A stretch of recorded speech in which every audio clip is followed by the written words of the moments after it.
Welcome to Open BXRX Tuesday on BronxNet. I'm your host, Kibin Alleyne, and I'd like to invite you to get social with us at BronxNet TV on Instagram and Twitter, and BronxNet Community Television on Facebook. The New York City Rent Guidelines Board recently voted to increase rent for thousands of rent-stabilized apartments, 2 to 4% for one-year leases and 4 to 6% for two-year leases. Fitzroy Christian, leader for Community Action for Safe Apartments, also known as CASA, joins us to discuss the effects this will have on families in the Bronx. Thank you so much for joining me. And thank you for having me here. Now, can you let everybody know the purpose of the Rent Guidelines Board and what they do? Yes. The board is a 9-member board appointed by the mayor, and their responsibility is not to raise rent. A lot of people think that that's what they need to do because that is what historically they have been doing.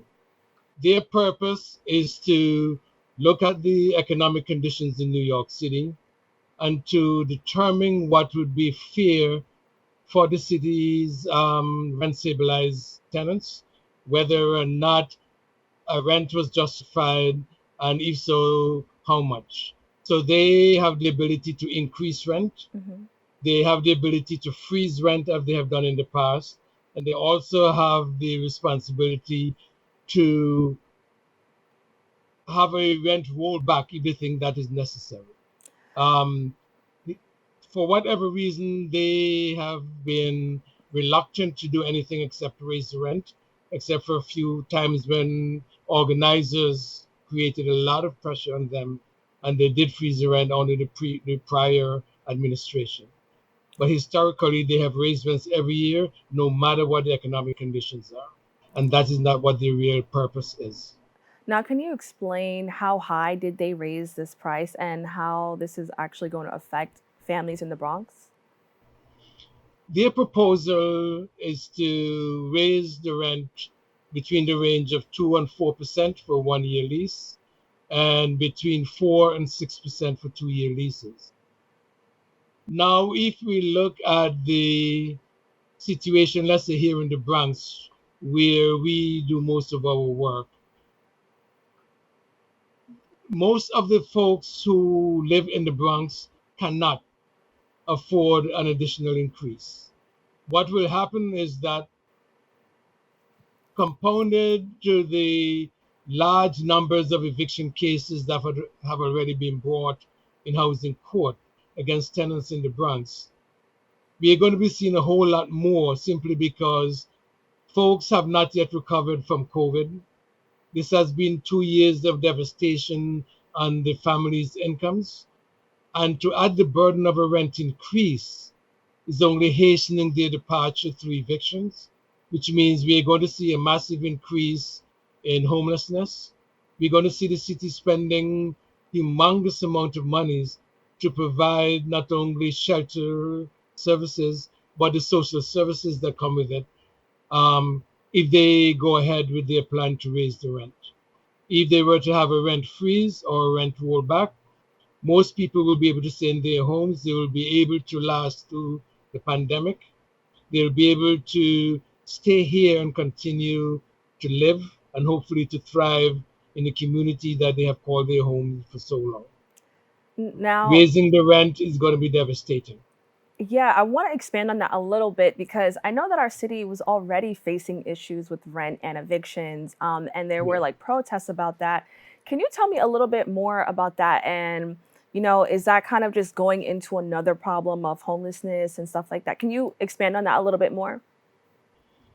Yes. New York City and the United States as a whole is very reluctant to declare that housing is a human right, which means it is a commodity, something that may be manipulated by those who have the means to provide housing so that they can withhold construction or they could go ahead with construction as they determine what is necessary for them to make money. They do not provide housing as a right so that people will have a right to a home in this city. The end result is the real estate industry determine what level of housing will be made available, the quality of the housing that will be made available, and how that can be used to generate profits for themselves. The city is reluctant to impose strict controls. And I will give you an example. 2 years ago, the city of Berlin decided that they were going to have a 5 year rent freeze because too many people in Berlin were becoming homeless. Too many people were leaving the city because they could no longer afford to pay the rent there. And the law that they passed also included the order that after the 5 year period, that increases can be no more than 1.3% per year to stay in line with inflation. This is something that New York City could have done. This is something that can be done to make sure that people can stay here, yet they don't do that. Paris is looking at that to see how they can implement something similar in Paris. Spain has a minimum 5 year lease. We have a 1 year lease or 2 year lease. Spain is saying tenants have a right to know that for a period of time they're going to have their housing, they can stay in their homes. So the law is for them to have no less than a 5 year lease where they can plan into the future and save money rather than be nomadic and to keep moving, put down roots, get good jobs, and they could stay in the cities in Barcelona, in Madrid, in Vienna, and in Amsterdam, the same thing we are seeing, Hmm. right? The governments are saying, how can we keep these people in their homes, in their communities? So they're looking at making sure that landlords do not provide 6 months and 1 year and 2 year leases, but 5 year and 10 year leases. I The have a city can now plan with a set population mhm. of skilled workers who are not going to be leaving because they can't pay their rents. Now, I have a question about the Uh-huh. landlords because you brought up, rent freezing. I know a lot of landlords or a lot of people feel that if landlords don't get that money, how are they going to be able to support the building or how are they going to make money? Can you just clarify, what is the situation with landlords right now? And do they need to rely on this rent in order to take care of the building? I'm going to answer the last question first. No, they don't need to.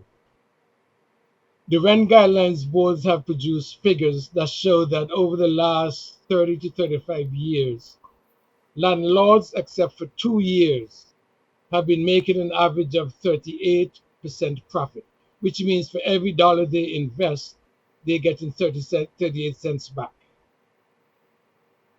The 2 years that the net operating income dipped and they dipped less than 2%, they're claiming that they need money and they cannot do without that rent increase to be able to maintain the buildings.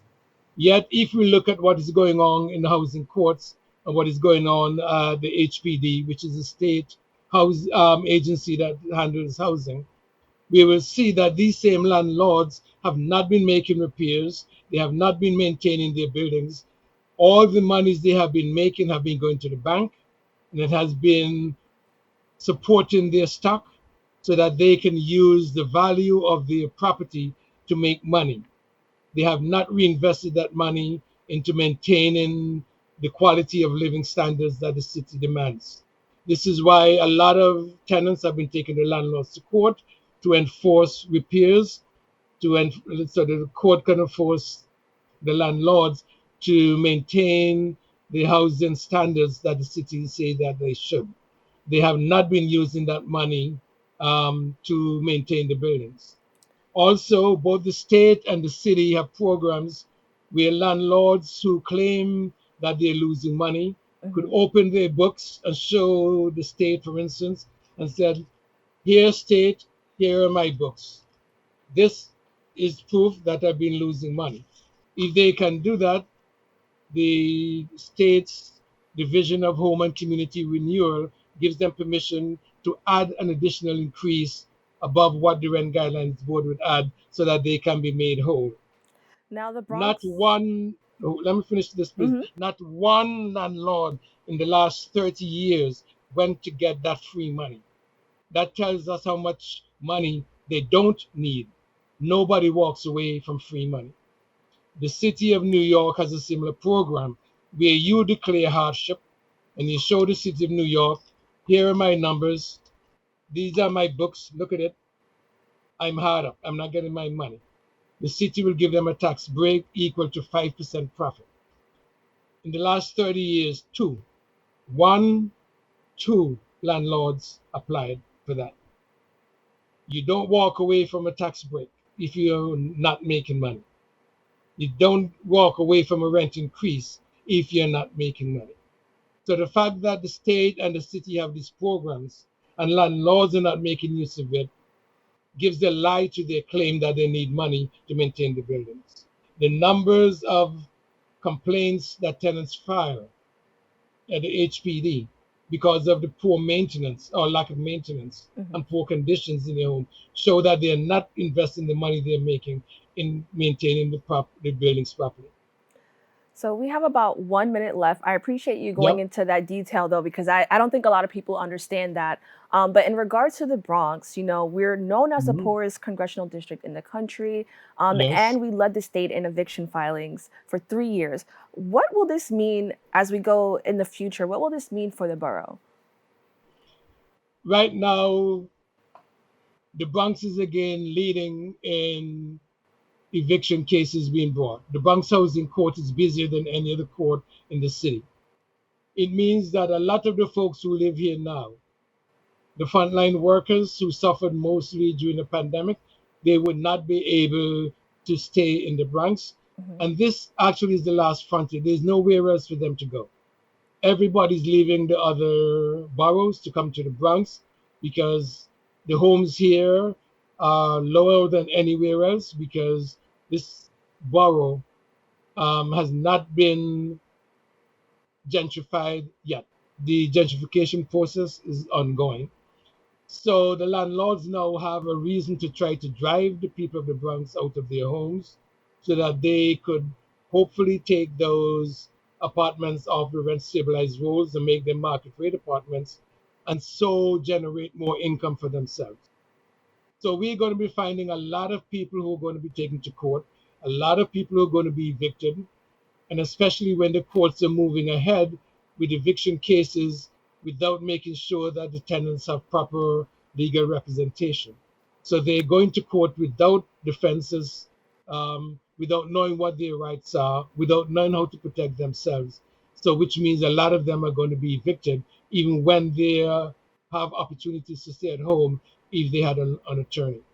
So we are facing a huge amount of possible evictions over the next year and a half. And we could easily see the Bronx population declining the way it had declined in the 70s and 80s throughout all the fires and the other disasters that were taking place here. All right, Fitzroy, thank you so much for joining me and sharing all this important information. We really appreciate it. And it was a pleasure helping you to get this information out to your audience. Thank you. We'll be right back with more Open BXRX Tuesday.